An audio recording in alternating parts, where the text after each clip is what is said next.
So I want to just ask you, the last game between Nigeria and Benin, which ended 1-1, and tomorrow, considering the fact that we have Simon Moses, he came in later in that game. Please, what happened, in the tactics area? Because we want him to start the game against Rwanda. For you, what do you think?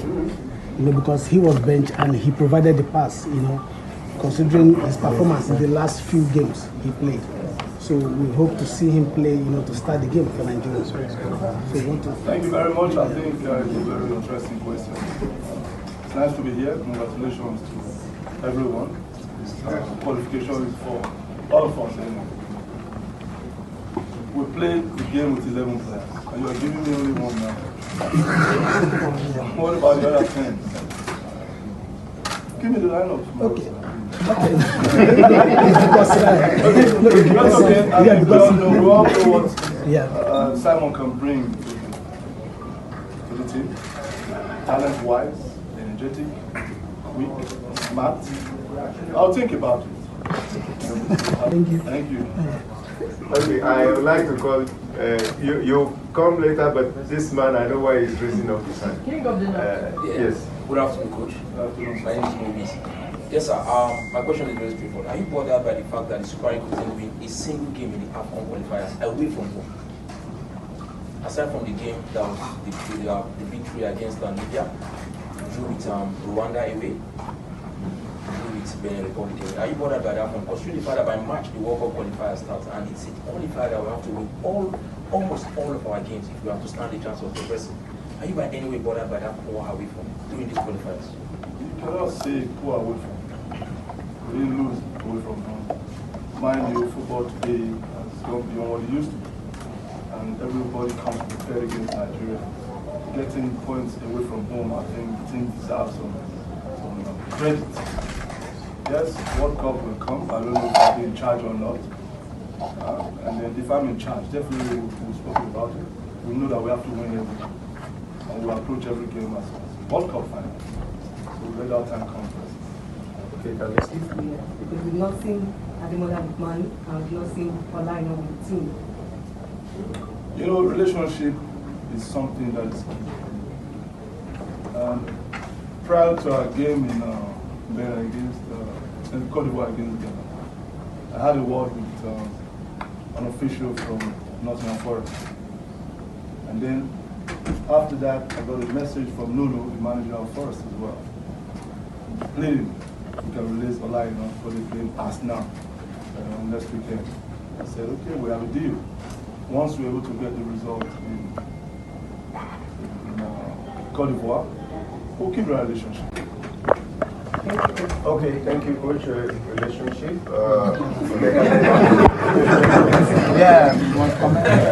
Emeka Dena. Thank you so much. Coach, congratulations on picking the AFCON ticket once again with games to spare. With that in mind, we'll be taking it easy tomorrow, feed 20 players, give them a trial. Kipo, this is Isemwa from Transit TV. It's concerning the MPFL players, or should I say the grassroots players. We've gotten a good number of reviews from some of the players in the Super Eagles. With these reviews and ratings, will you encourage the continuous invitation of these grassroots players or MPFL players? I think I'm the wrong person to ask. But, that's the coach question for the coach. No, like will you encourage it because he's the captain? Yeah, so my take on that is that everyone who's here with the team deserves to be here. Everyone who's here got selected because they are here on merit. So whether you play for AC Milan or you play for Arsenal or Galatasaray or you play for Remo Stars, it doesn't matter. The best players will play, and we're all here to up our level and to give competition to whoever is playing. So yeah, I'm a big fan of the players getting drafted into the team because everybody starts from somewhere.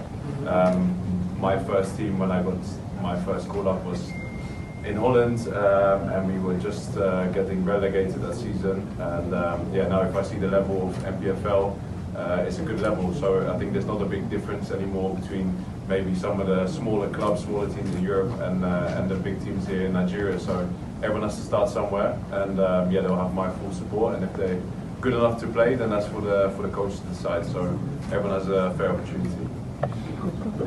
Thank you, William. Last game, we saw you hand a debut to one of the newest faces in the squad, Gabriel Show.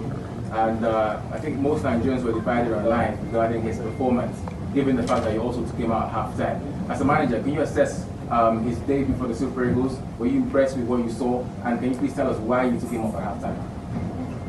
Another good question. Gabriel Shaw is somebody we've been following, and because of Ajayi's injury, somebody needs to be drafted in. And we felt Gabriel was time for him to come on board, so he did. And in that game, our tactical approach was the back three for across midfield and then 4 in front. And end of first half, we were trailing by 1-0, and we needed to now revert back to back 4. I explained to him, and he understood. So he had to come out for an offensive player to come. Nigeria divided online, word on the streets. Okay. Coach, maybe captain. My question is for the coach. We've seen track suits, we've seen suits, but in your last game you did something very unique. I'm not seeing any coach do. You wore a bib on your trademark white shirt. Was that some kind of message to the players that yes, was that some kind of message to the players that you're one of them and some kind of camaraderie, or just let us know what was your... I think it was a clash of colors or something. Yeah, it was a kind of clash of colors. So no secret message? Yeah, no. We thought you were coming to play. No message, no online, no division. No. It was the ref or match comment section put it on. Okay, Clash of color with your yeah. Kenneth Ajize, I represent Bookline Sports. Coach, congratulations. Thank you, sir. Having booked your place in next year's AFCON and almost nothing to play for in tomorrow's game, how do you plan to ensure that your team maintain focus and discipline against a Rwanda side that needs 3 points for qualification? Our boys are 100% professional, and they know what it takes to win games. They know what it takes to perform. So I'm not sure they're going to blink for a minute. The way we approach Rwanda, the same way we approach Brazil, the way we approach Argentina, the same way we approach Rwanda. William is here. Sir. What's happening? Sir. William. Last tournament, AFCON, my name is Mike, the conductor for 54 football. Last AFCON, great tournament, best defender, and scored so many goals. Next AFCON, will that be your last as the captain? Are we looking at retirement very soon?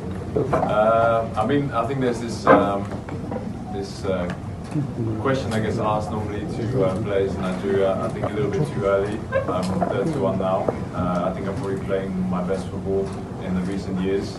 We're only talking about 12 months from now, so we'll see. And after that, it's going to be not my decision. I think it'll be up to the coaches. Once I feel that I'm no longer an asset for the team, I'll have that discussion. But I still have some targets in mind, and that will be the AFCON 2025. World Cup 2026, and we'll see how I feel afterwards. Yeah, don't mind them. I played until I was coached. Thank you for the captain. I want to ask you play in Rwanda tomorrow, and the fact that you play in Rwanda, you have 2 matches outstanding with them during the World Cup qualifiers. Do you think tomorrow's results might be a statement ahead of those 2 games? I think, like you said, we've qualified. I think there's so much concern whether we're going to take it serious or not, but I think all of us would have been very happy to qualify with 2 games in hand. So we are here now. We can't change the situation. We're going to take the game tomorrow very seriously. It's also a way for us to prepare for next year, 2025, everything that's going to be ahead, whether it's the AFCON or the World Cup qualifiers. And we know that we're going to face them again, so it'll be things that we can learn from this game. Winning this game is maybe not the only thing that we're after. We want to understand how they're playing, how we can set up against them, so that can only come through trial and success or trial and error, so we'll do that tomorrow. And like we said before, Rwanda is a good team. When we faced them in Rwanda, it was a difficult game. The goalkeeper got the man of the match, I think, in the end. We had the best chances to win that game, but it wasn't easy at all. And so we know that tomorrow is going to be a difficult game as well. Thank you. Quickly. Right. So the captain.